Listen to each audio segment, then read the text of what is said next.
Welcome to this edition of Tech Explains. I'm Christian. I'm here, the Patrick Halleck Certified Tech, and we're talking about automatic transmission flushes today. So here's our transmission fluid exchanger machine for the transmission flush. You see here, nice and ready. We have two types of fluid, as you can see. We have the new fluid as well as the used fluid. This tank is a little bit more empty, so disregard the exact color, but the overall idea is you can see one looks a little bit more clean and more red than the other that is a little bit more used.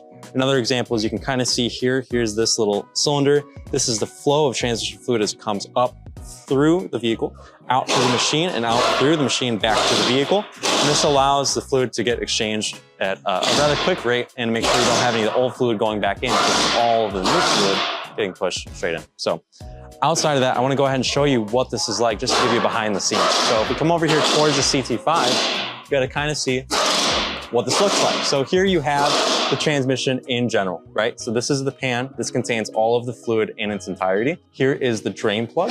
And then over here on this side, we have some lines that go to the transmission that allow us to cool down the fluid over time. Because the number one stress to all fluids is usually heat. So an example of that is here on this transmission. So what we do as a technician doing this service, whenever you do approve it, of course, is we get the line disconnected here. Go ahead and hook up the machine straight to the transmission. We run the vehicle as well as the machine at the same time. And that allows us to take some fluid in and out in a successful manner right there.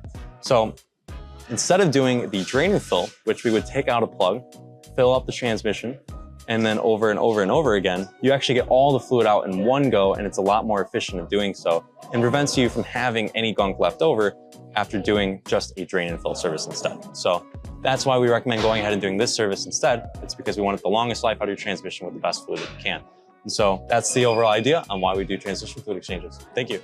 Thanks again for following along, and make sure to comment, like, and subscribe if you want to see more. Let us know whatever you're thinking in the comments, and thanks again. Take care.